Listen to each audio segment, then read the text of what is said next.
আসসালামু আলাইকুম শিক্ষার্থীরা, রনি স্যারের অ্যাকাউন্টিংয়ের ক্লাসে তোমাদের সবাইকে সুস্বাগতম। আজকের আলোচনার বিষয় হলো হিসাব বিজ্ঞান প্রথম পত্রের হিসাব বিজ্ঞান পরিচিতি। হিসাব বিজ্ঞান কি?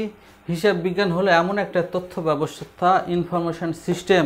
এর কাজগুলো মূলত তিন ভাগে বিভক্ত: লেনদেন লিপিবদ্ধকরণ, প্রক্রিয়াকরণ, তথ্য সরবরাহ।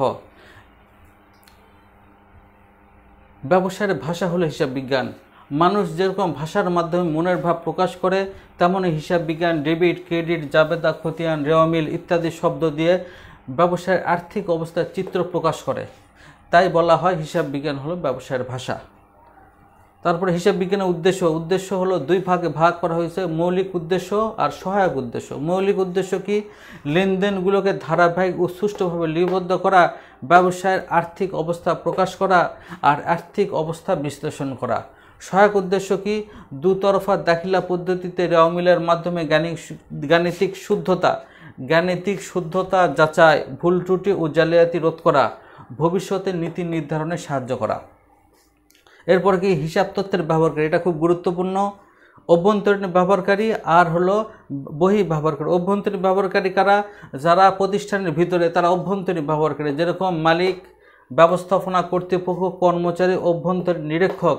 বহির ব্যবহারকারী যারা ব্যবসা প্রতিষ্ঠানের বাইরে আছেন, তারা বহির ব্যবহারকারী, যেমন ভবিষ্যৎ বিনিয়োগকারী, ঋণদানকারী কর্তৃপক্ষ, ভোক্তা, সরকার, গবেষক, বণিক সমিতি, বাহ্যিক নিরীক্ষক, জনগণ, আয়কর ও ভ্যাট কর্তৃপক্ষ, শ্রমিক সংঘ, অর্থনৈতিক পরিকল্পনাকারী।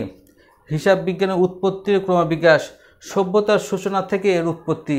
আধুনিক হিসাব বিজ্ঞানের জনক হল লুকা প্যাসিওলি, ইতালীয় গাণিতিবিদ।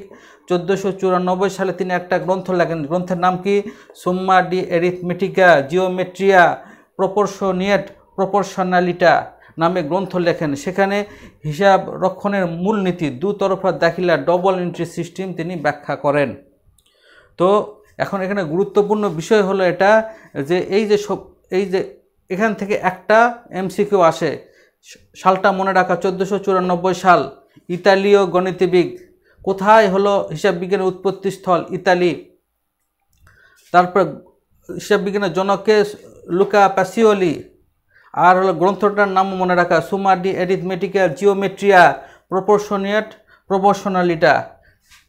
আর এই গ্রন্থেই হলো সর্বপ্রথম হিসাব রক্ষণের মূলনীতি, দুতরফা ডবল এন্ট্রি সিস্টেমের ব্যাখ্যা করা হয়। তো